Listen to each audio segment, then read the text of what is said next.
안녕하십니까. 1분 신학, 오늘은 28번째 시간이 되겠습니다.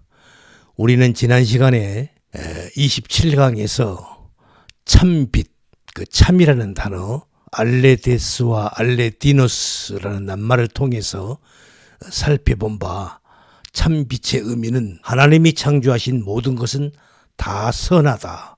그리고 그 지으신 모든 피조물에는 하나님의 영광의 빛이 부분적으로나마 다 깃들어 있다는 것에 대해서 설명을 드렸습니다. 그런데 그 부분적인 빛만으로는 우리 인간은 구원에 이룰 수 없다는 것, 참 행복에 이룰 수 없다는 것. 그래서 참빛, 오늘 본문에 나오는 참빛, 온전한 빛이죠. 알레디노스의 빛이 왔는데 그가 바로 예수 그리스도라는 것과 예수 그리스도라는 그 빛으로만 죄인이 구원을 얻을 수 있다는 것에 대해서 말씀을 드렸습니다. 이제 그 빛이 오셨습니다. 오늘 본문 28강에서 그 빛이 왔는데 그 참빛을 우리 인간들이 알아보지를 못하는 것입니다. 우리는 오늘 본문 9절이 10절 말씀입니다. 제가 읽겠습니다. 참빛 곧 세상에 와서 각 사람에게 비치는 빛이 있었나니 그가 세상에 계셨으며 세상은 그로 말미암아 지은 바 되었으되 세상이 그를 알지 못하였고, 이렇게 세상이 참빛, 바로 그 예수님을 알아보지를 못하는 것입니다. 우리는 본문에서 당신 자신을 알아보지 못하는 그 예수님의 그 참담한 심정을 읽을 수 있어야 되는 것입니다. 그래서 사도 요한은 세상은 그로 말미암아 지은 바 되었으되 그를 알지 못하였고, 이렇게 말씀을 하고 있는 것입니다. 여기서 그러면 우리는 왜 꼭 주를 알아봐야만 하는 것인가? 주를 알아보지 못하면 안 되는 것인가? 그렇습니다. 우리는 반드시 주를 알아봐야만 하는 것입니다. 알아볼 뿐만 아니라 더 중요한 것이 있습니다. 골로새서 1장 15절 말씀을 제가 읽겠습니다. 그는 보이지 아니하시는 하나님의 형상이요 모든 창조물보다 먼저 나신 자니, 여기서 그는 예수님이십니다. 만물이 그에게 창조되되 하늘과 땅에서 보이는 것들과 보이지 않는 것들과 혹은 보좌들이나 주관들이나 정사들이나 권세들이나 만물이 다 그로 말미암고 그를 위하여 창조되었고. 무슨 말씀입니까? 우리 인간을 비롯한 모든 우주 만물은 예수로 말미암고 예수를 위해서 지어졌다는 것입니다. 그렇기 때문에 우리는 창조주를 반드시 알아봐야만 하는 것입니다. 그런데 세상은 이렇게 자기를 창조한 창조주를 잊어버린 상태였던 것이죠. 그러니 바로 창조주이신 그 주님의 심정이 어떠했을까 하는 이야기인 것입니다. 그러니까 우리는 나를 위해서 살면 안 되는 것입니다. 우리 인간은요, 인간을 위해서 살면 안 되는 거예요. 우리 인간은 하나님을 위해서, 예수 그리스도를 위해서 살아야 하는 것입니다. 우리 피조물인 인간은 이 진리를 알고 이 진리를 깨닫고 하나님께 가야 하는 것입니다. 그러나 타락한 인간은 하나님은 잊어버리고 하나님은 없습니다. 그리고 자기가 하나님 것처럼 세상을 살아가고 있습니다. 그래서 자기 인생의 주인은, 왕은 자기 자신입니다. 이건 창조주 앞에서 아주 무서운 오만과 교만인 것이죠. 우리 인간은 그 오만과 교만한 자리에서 어서 빨리 내려와야 하는 것입니다.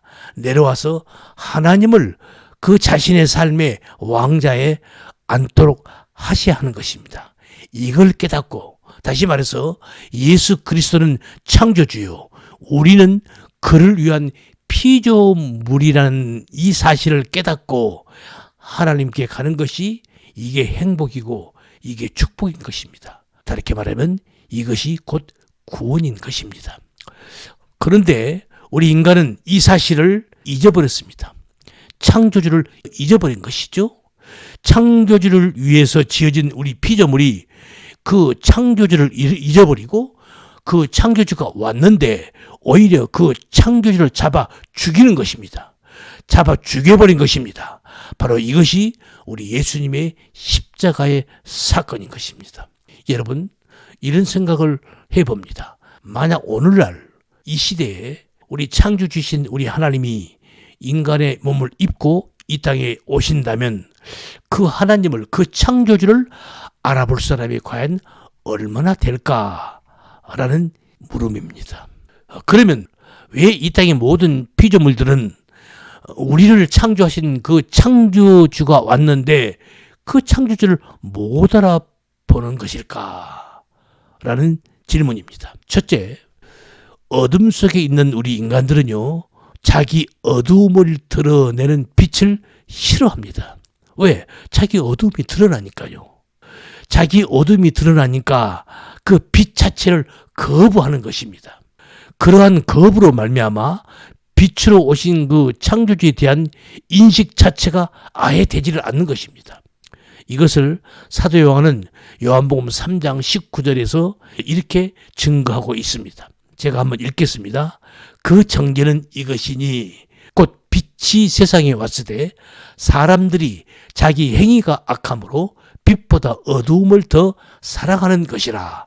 악을 행하는 자마다 빛을 미워하여 빛으로 오지 아니하나니 이는 그 행위가 드러날까 하며, 이렇게 사도 요한은 정확하게 증거하고 있습니다. 사실은 우리 예수님이 이 땅에 육을 입고 오시기 전에, 그러니까 구약시대 때 예수님은 이미 선지자들을 통해서 영적으로, 영으로 그 빛을 계속 비추고 계셨습니다. 그러나 그때도 여전히 우리 인간들은 하나님을, 예수님을 알아보지를 못했습니다.